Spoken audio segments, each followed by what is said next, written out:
ನಮಸ್ಕಾರ ಸ್ನೇಹಿತರೆ. ಬದುಕಲು ಕಲಿಯಿರಿ ಪುಸ್ತಕದ ಧ್ವನಿ ಸುರುಳಿಯನ್ನ ನೋಡುತ್ತಿದ್ದೇವೆ. ಹಿಂದಿನ ಸಂಚಿಕೆಯ ಧ್ವನಿ ಸುರುಳಿಯ ಲಿಂಕ್ ಡಿಸ್ಕ್ರಿಪ್ಷನ್ ಬಾಕ್ಸ್ ಅಲ್ಲಿ ಇರುತ್ತದೆ. ಅದನ್ನ ಕೇಳಿಕೊಂಡು ಈ ಸಂಚಿಕೆಯನ್ನ ಮುಂದುವರೆಸಿ. ಹಾಗೆ ನನ್ನ ಯೂಟ್ಯೂಬ್ ಚಾನೆಲ್ ಸಬ್ಸ್ಕ್ರೈಬ್ ಮಾಡಿಕೊಳ್ಳಿ, ನಿಮ್ಮ ಸ್ನೇಹಿತರೊಂದಿಗೂ ಹಂಚಿಕೊಳ್ಳಿ. ಇಂದಿನ ವಿಷಯ ಅಭ್ಯಾಸದ ಅದ್ಭುತಗಳು. ಸ್ಯಾಮ್ಯುಯಲ್ ಸ್ಮೈಲ್ಸ್ ತಮ್ಮ ಸ್ವಸಹಾಯ ಎನ್ನುವ ಪುಸ್ತಕದಲ್ಲಿ ರಾಬರ್ಟ್ ಪೀಲ್ ಅವರನ್ನು ಕುರಿತ ಒಂದು ಸುಂದರ ಉದಾಹರಣೆ ನೀಡಿದ್ದಾರೆ. ಬಾಲ್ಯದಿಂದಲೇ ಪೀಲ್ ಅವರಿಗೆ ಭಾಷಣ ಕಲೆಯನ್ನು ಕಲಿಸಲು ಅವರ ತಂದೆ ಅವರನ್ನು ಒಂದು ವೇದಿಕೆಯ ಮೇಲೆ ನಿಲ್ಲಿಸಿ ಮಾತನಾಡುವಂತೆ ಪ್ರೋತ್ಸಾಹಿಸುತ್ತಿದ್ದರು. ಚರ್ಚಿನಲ್ಲಿ ಕೇಳಿದ್ದ ಭಾನುವಾರದ ಉಪನ್ಯಾಸವನ್ನು ಪೀಲ್ ಪುನರುಚ್ಚರಿಸಬೇಕಾಗಿತ್ತು. ಮೊದಲು ಅಂಥ ಯಾವ ಪ್ರಗತಿಯೂ ಕಾಣಲಿಲ್ಲ. ಕ್ರಮೇಣ ನಿಯಮಿತ ನಿರಂತರ ಪ್ರಯತ್ನದಿಂದ ಅಸಾಧಾರಣ ಅವಧಾನ ಏಕಾಗ್ರತೆಗಳನ್ನು ಅವರು ಗಳಿಸಿದರು. ದೀರ್ಘಕಾಲ ಮಾಡಿದ ಉಪನ್ಯಾಸಗಳನ್ನು ಯಾವ ಟಿಪ್ಪಣಿಯ ಸಹಾಯವಿಲ್ಲದೆ, ಚಾಚೂ ತಪ್ಪದೆ, ಒಂದೇ ಒಂದು ಶಬ್ದವನ್ನು ಬಿಡದೆ ಪುನರುಚ್ಚರಿಸುವ ಸಾಮರ್ಥ್ಯವನ್ನು ಪಡೆದರು. ಮುಂದೆ ಪಾರ್ಲಿಮೆಂಟಿನಲ್ಲಿ ವಿರೋಧಿಗಳ ಹಲವಾರು ಪ್ರಶ್ನೆಗಳನ್ನು ಕ್ರಮವಾಗಿ ಉತ್ತರಿಸುವ ಅವರ ಅದ್ಭುತ ಸ್ಮೃತಿ ಶಕ್ತಿಯು ಎಲ್ಲರನ್ನೂ ಅಚ್ಚರಿಗೊಳಿಸಿತು. ಆ ಶಕ್ತಿಯ ಬೆಳವಣಿಗೆಗೆ ಬಾಲ್ಯದಲ್ಲೇ ತಂದೆಯ ಪ್ರೇರಣೆಯಂತೆ ಅವರು ರೂಢಿಸಿಕೊಂಡಿದ್ದ ಅಭ್ಯಾಸದ ವಿಚಾರ ಎಲ್ಲರಿಗೂ ತಿಳಿದಿರಲಿಲ್ಲ. ಓದು ಬರಹದ ಆವಿಷ್ಕಾರಕ್ಕೆ ಮೊದಲೇ ನಿಯಮಿತ ಅಭ್ಯಾಸದಿಂದ ವೇದೋಪನಿಷತ್ತುಗಳನ್ನು, ಸಹಸ್ರಾರು ಶ್ಲೋಕಗಳನ್ನು ಕಂಠಸ್ಥವಾಗಿಸಿಕೊಂಡು ತಲೆತಲಾಂತರದಿಂದ ಬಂದ ವಾಂಗ್ಮಯ ಸಂಪತ್ತನ್ನು ಒಂದಕ್ಷರ ತಪ್ಪಿಲ್ಲದೆ ಮುಂದಿನ ಪೀಳಿಗೆಗೆ ವರ್ಗಾವಣೆ ಮಾಡುವ ಒಂದು ಸಿದ್ಧಿಯನ್ನು ನಮ್ಮ ಜನ ಸಾಧಿಸಿದ್ದರು. ಸ್ಮೃತಿ ಶಕ್ತಿಯ ಈ ಸಾಹಸದಲ್ಲಿ ಯಾಂತ್ರಿಕತೆ ಕಂಡುಬಂದರೂ ಅಭ್ಯಾಸದಿಂದ ಪಡೆಯಬಹುದಾದ ಅದ್ಭುತ ಸಾಮರ್ಥ್ಯಕ್ಕೊಂದು ಜೀವಂತ ನಿದರ್ಶನ ಇದು. ಆಂಗ್ಲ ಭಾಷೆಯಲ್ಲಿ ಹ್ಯಾಬಿಟ್ ಎನ್ನುವ ಶಬ್ದದ ಸಮಾನಾರ್ಥಕವಾಗಿ ನಾವು ಉಪಯೋಗಿಸುವ ಕನ್ನಡ ಶಬ್ದ ಅಭ್ಯಾಸ. ದುರಭ್ಯಾಸವನ್ನು ಚಟ ಎಂದು ಕರೆಯುವುದುಂಟು. ಪ್ರಾಕ್ಟೀಸ್ ಎನ್ನುವ ಶಬ್ದವನ್ನು ಅಭ್ಯಾಸ ಎಂದೇ ಭಾಷಾಂತರಿಸುವ ಪರಿಪಾಠ ಬಂದುಬಿಟ್ಟಿದೆ. ಆದರೆ ಸಾಧನೆ ಅಥವಾ ಅನುಷ್ಠಾನ ಎಂಬ ಸೂಕ್ತ ಪದಗಳಿವು. ಪುನಃ ಪುನಃ ಮಾಡುವ ಪ್ರಯತ್ನ ಅಥವಾ ಸಾಧನೆಯಿಂದ ಅಭ್ಯಾಸ ಸಿದ್ಧಿಸುವುದು. ಸರ್ಕಸ್ಸಿನಲ್ಲಿ ತರಬೇತಿ ಪಡೆದ ಆಟಗಾರರು ಮಾಡಿ ತೋರಿಸುವ ಸಾಹಸಗಳು ಅಭ್ಯಾಸದಿಂದ ಪಡೆಯಬಹುದಾದ ಅದ್ಭುತ ಶಕ್ತಿ ಮತ್ತು ಸಿದ್ಧಿಗಳಿಗೆ ಮನಸೆಳೆಯುವ ನಿದರ್ಶನಗಳು. ಅಮೆರಿಕಾದಲ್ಲಿ ಗೋರೂರು ಎಂಬ ಪುಸ್ತಕದಲ್ಲಿ ಅಲ್ಲಿ ಕಂಡ ಸರ್ಕಸ್ಸಿನಲ್ಲಿ ರಷ್ಯಾ ದೇಶದ ಸರ್ಕಸ್ ಪಟುಗಳು ತೋರಿಸಿದ ಬೆರಗುಗೊಳಿಸುವ ಅಸಾಮಾನ್ಯ ಚಟುವಟಿಕೆಗಳನ್ನು ಗ್ರಂಥಕರ್ತರು ಸುಂದರವಾಗಿ ಕಣ್ಣಿಗೆ ಕಟ್ಟುವಂತೆ ವಿವರಿಸಿದ್ದಾರೆ. ಆರೋಗ್ಯವಂತ ವ್ಯಕ್ತಿಯೊಬ್ಬ ಆಸ್ಪತ್ರೆಯನ್ನು ಪ್ರವೇಶಿಸಿದಾಗ ನರಳುತ್ತಿರುವ ರೋಗಿಗಳ ಶೋಕ, ದುಃಖ, ಆಕ್ರಂದನಗಳ ಕ್ಷಣಿಕ ದರ್ಶನದಿಂದ ಸಂತಾಪವನ್ನು ಹೊಂದಿ ಚಿಂತನಶೀಲನಾಗುತ್ತಾನೆ. ಅಂತೆಯೇ ಸರ್ಕಸ್ಸನ್ನು ನೋಡಿ ಬಂದಾಗ ಸಾಹಸ ಮತ್ತು ಅಭ್ಯಾಸಗಳ ಮಹಿಮೆಯ ಕ್ಷಣಿಕ ಅರಿವು ನಮ್ಮಲ್ಲೂ ಉತ್ಸಾಹದ ತರಂಗವೊಂದನ್ನು ಎಬ್ಬಿಸಬಹುದು. ಆದರೆ ಕೇವಲ ಸಂಕಲ್ಪದಿಂದ ನೂತನ ಅಭ್ಯಾಸ ಕೈಗೂಡದು. ಅದಕ್ಕೆ ಸಾಧನೆಯ ನೀರೆರೆದು ಪೋಷಿಸಿ ಪಾಲಿಸಬೇಕು. ನಿಮ್ಮ ಅಭ್ಯಾಸಗಳೇ ನೀವು. ಮನುಷ್ಯ ಜೀವನದ ಎಲ್ಲ ಕ್ಷೇತ್ರಗಳಲ್ಲೂ ಒಳಿತು ಕೆಡುಕುಗಳ ಮತ್ತು ಚಾರಿತ್ರ್ಯ ನಿರ್ಮಾಣದ ಹಿನ್ನೆಲೆಯಲ್ಲಿ ಯೋಚನೆ, ಭಾವನೆ ಮತ್ತು ಚಟುವಟಿಕೆ ಇವುಗಳಿಗೆ ಸಂಬಂಧಿಸಿದ ಅಭ್ಯಾಸಗಳು ಪ್ರಮುಖ ಪಾತ್ರ ವಹಿಸುತ್ತವೆ. ಒಳಿತೋ ಕೆಡುಕೋ ಒಂದೇ ಕೆಲಸವನ್ನು ಪದೇ ಪದೇ ಮಾಡುತ್ತಾ ಅದು ನಮ್ಮ ಮನಸ್ಸು ಮತ್ತು ನರಮಂಡಲವನ್ನು ಎಷ್ಟು ಬಲವತ್ತರವಾಗಿ ವ್ಯಾಪಿಸಿಬಿಡುತ್ತದೆ ಎಂದರೆ, ರೂಢ ಕ್ರಿಯೆಗಳಂತೆ ಸಂದರ್ಭ ಒದಗಿದಾಗ ಪ್ರಯತ್ನವಿಲ್ಲದೆ ಸಹಜ ಪ್ರತಿಕ್ರಿಯೆ ನಡೆಯುತ್ತದೆ. ನಿವೃತ್ತ ಸೈನಿಕನೊಬ್ಬ ಬೀದಿಯಲ್ಲಿ ಆಹಾರ ಸಾಮಗ್ರಿಯ ಹೊರೆಯನ್ನು ಹೊತ್ತುಕೊಂಡು ಹೋಗುತ್ತಿದ್ದ. ತುಂಟ ಹುಡುಗನೊಬ್ಬ ಆ ಸೈನಿಕನು ಆ ಮಾರ್ಗವಾಗಿ ಹೋಗುತ್ತಿರುವುದನ್ನು ಹಲವು ಬಾರಿ ನೋಡಿದ್ದ. ಒಂದು ದಿನ ಚರಂಡಿಯ ಸಮೀಪದಲ್ಲಿ ಸೈನಿಕ ಹೊರೆಯನ್ನು ಹೊತ್ತು ಅನ್ಯಮನಸ್ಕನಾಗಿ ನಡೆದು ಹೋಗುತ್ತಿದ್ದಾಗ ಹುಡುಗ ಗಟ್ಟಿಯಾಗಿ ಅಟೆನ್ಷನ್ ಎಂದು ಕೂಗಿಕೊಂಡ. ಅಟೆನ್ಷನ್ ಎಂಬ ಶಬ್ದ ಕಿವಿಯ ಮೇಲೆ ಬೀಳುತ್ತಲೇ ಸೈನಿಕ ತಲೆಯ ಮೇಲಿನ ಹೊರೆಯನ್ನು ಆಧರಿಸಿ ಹಿಡಿದಿದ್ದ ಕೈಗಳನ್ನು ಥಟ್ಟನೆ ಕೆಳಕ್ಕೆ ಬಿಟ್ಟು ನೆಟ್ಟಗೆ ನಿಂತು ಸಲ್ಯೂಟ್ ಹೊಡೆಯಲು ಸಿದ್ಧನಾದ. ಹೊತ್ತುಕೊಂಡಿದ್ದ ಹೊರೆ ಕೆಳಗೆ ಚರಂಡಿಯಲ್ಲಿ ಬಿದ್ದು ಸಂಗ್ರಹಿಸಿದ ಸಾಮಾನು ಚೆಲ್ಲಾಪಿಲ್ಲಿಯಾಗಿ ಚದುರಿತು.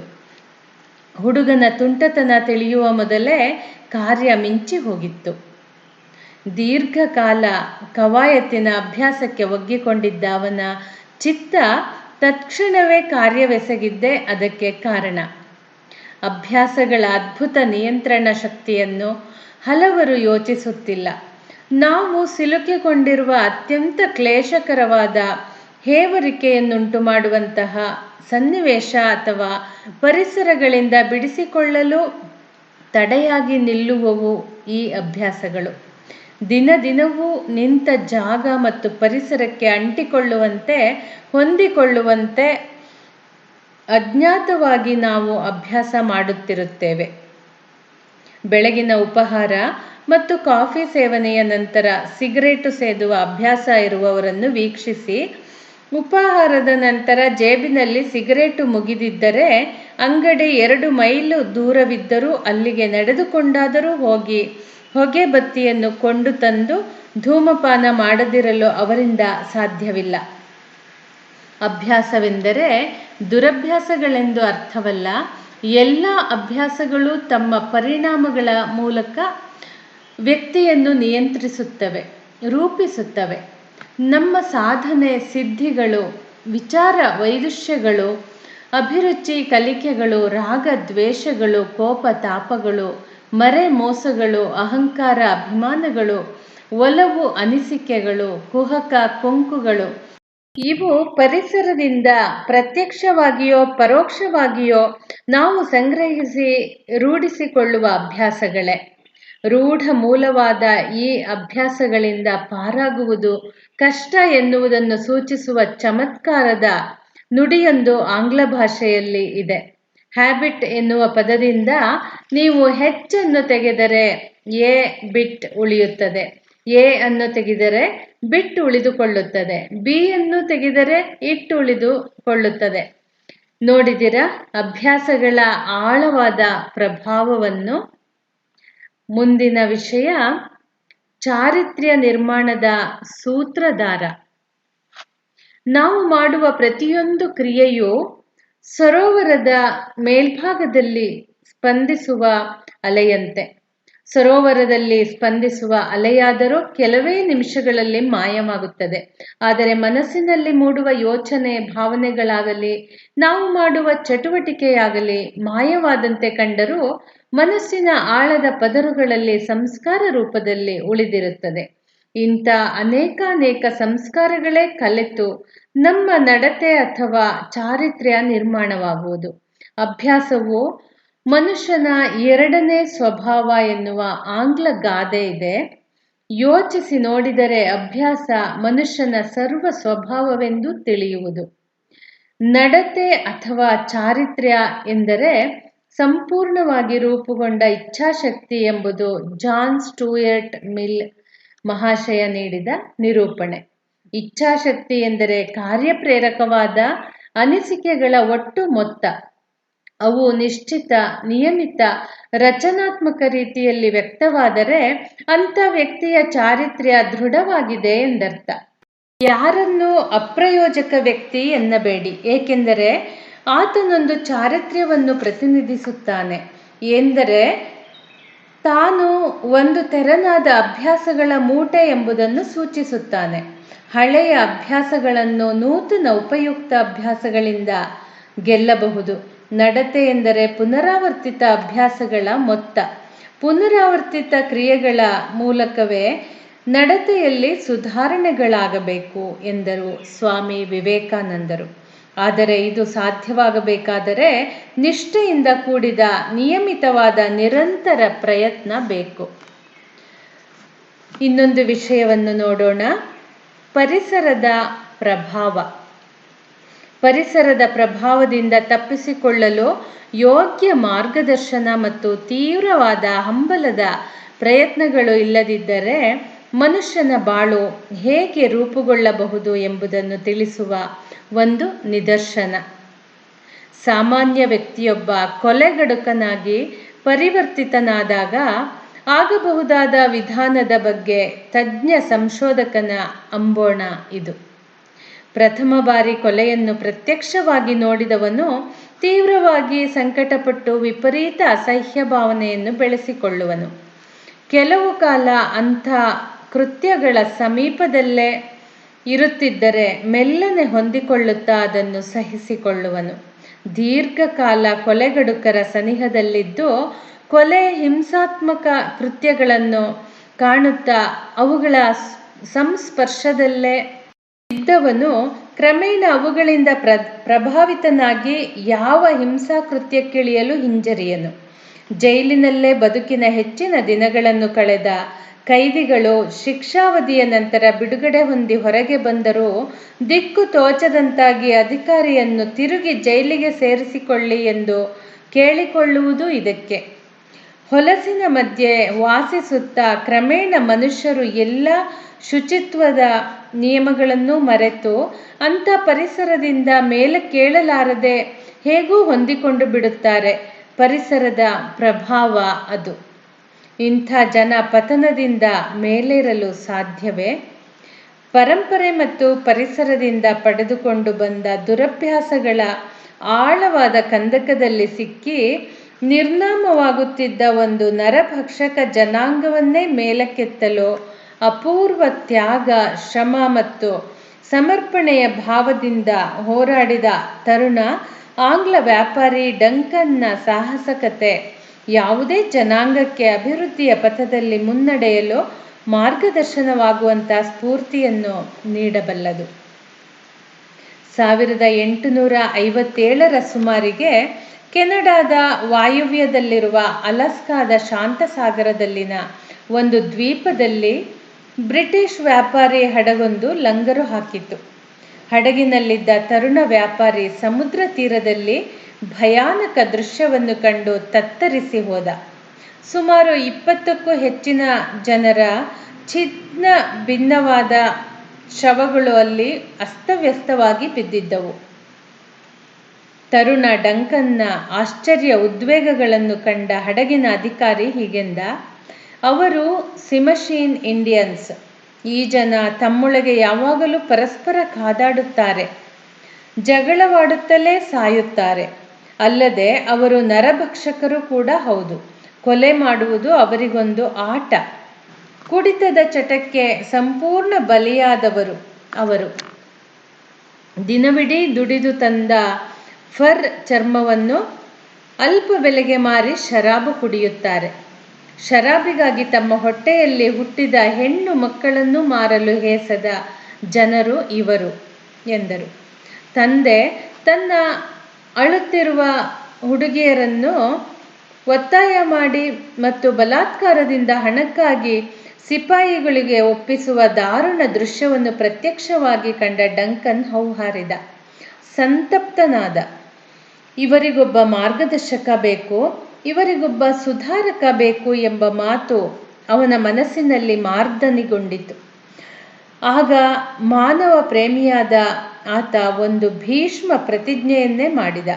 ಅದುವರೆಗೂ ಬಿಳಿ ಜಾತಿಯ ಯಾವ ವ್ಯಕ್ತಿಯೂ ಮಾಡಿರದಂತಹ ಮಹಾಕಾರ್ಯವನ್ನು ತಾನು ಮಾಡಬೇಕೆಂದು ನಿರ್ಧಾರ ಮಾಡಿ ಸೇವಾ ಕ್ಷೇತ್ರವನ್ನು ಪ್ರವೇಶಿಸಿಯೇ ಬಿಟ್ಟ. ತನ್ನ ಬದುಕನ್ನೇ ಗಂಡಾಂತರಕ್ಕೊಡ್ಡಿ ಆ ಅನಾಗರಿಕ ಜನರ ಮಧ್ಯೆ ನೆಲೆಸಿದ. ಅವರ ಭಾಷೆಯನ್ನು ಕಲಿತುಕೊಂಡ. ಹೃತ್ಪೂರ್ವಕ ಪ್ರೀತಿಯ ವ್ಯವಹಾರದಿಂದ ಅವರ ವಿಶ್ವಾಸವನ್ನು ಗಳಿಸಿಕೊಳ್ಳಲು ಯತ್ನಿಸಿದ. ಮನೆ ಮನೆಗೂ ಹೋಗಿ ಜನಸಂಪರ್ಕ ಬೆಳೆಸಿ ಶುಚಿತ್ವದ ನಿಯಮಗಳನ್ನು ಬೋಧಿಸಿದ. ಯುವಕರನ್ನು ಒಂದೆಡೆ ಕೂಡಿಸಿ ತರಬೇತಿ ನೀಡಿ ಶ್ರದ್ಧಾವಂತ ಕೆಲಸಗಾರರ ತಂಡವನ್ನು ನಿರ್ಮಿಸಿದ. ಜನರ ಸಾಮಾಜಿಕ ಹಾಗೂ ಆರ್ಥಿಕ ಅಭಿವೃದ್ಧಿಗೆ ಯೋಜನೆಗಳನ್ನು ಕೈಗೊಂಡ. ಅವರಿಗೆ ವಿವಿಧ ಉದ್ಯೋಗಗಳು ದೊರೆಯುವಂತೆ ಮಾಡಿ ದುಡಿಮೆಯ ಮಹಿಮೆ ಮತ್ತು ಉತ್ಪತ್ತಿಯ ವಿಧಾನವನ್ನು ತಿಳಿಸಿಕೊಟ್ಟ. ತಾನೇ ಚರ್ಚುಗಳನ್ನು ಸ್ಥಾಪಿಸಿ ಧಾರ್ಮಿಕ ಭಾವನೆಗಳನ್ನು ಬಿತ್ತರಿಸಿದ. ಅವರಲ್ಲಿ ಬಲವಾಗಿ ಬೇರು ಬಿಟ್ಟಿದ್ದ ದುಷ್ಟ ಚಟಗಳನ್ನು ದೂರ ಮಾಡಲು ಅಪೂರ್ವ ಸಹನೆ ಮತ್ತು ದೃಢತೆಯಿಂದ ಹಲವು ವರ್ಷಗಳ ಕಾಲ ದಣಿವಿಲ್ಲದ ಹೋರಾಟ ನಡೆಸಿದ. ಈ ಎಲ್ಲ ಕೆಲಸಗಳನ್ನು ನಿರ್ವಹಿಸುವುದು ಸುಲಭವಾಗಿರಲಿಲ್ಲ. ಒಳ್ಳೆಯ ಕೆಲಸ ಮಾಡ ಹೊರಟರೆ ಅವರಿಗೆ ಬಹು ವಿಘ್ನಗಳು ಎನ್ನುವ ಮಾತು ಅವನ ಪಾಲಿಗೆ ದಿನ ದಿನ ಅನುಭವವಾಗತೊಡಗಿತು.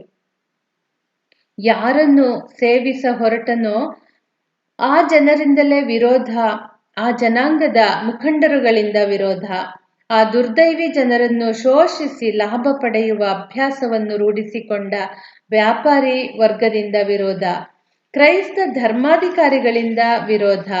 ಈ ಎಲ್ಲ ತಡೆಗಳನ್ನು ಏಕಾಂಗಿಯಾಗಿ ಅಮಿತ ಸಾಹಸ, ಉತ್ಸಾಹ, ಆತ್ಮವಿಶ್ವಾಸ, ನಿರಂತರ ಹೋರಾಟ ಇವುಗಳ ಬಲದಿಂದ ಎದುರಿಸಿ ಯಶಸ್ವಿಯಾಗಿ ಬೆಳಗಿದ.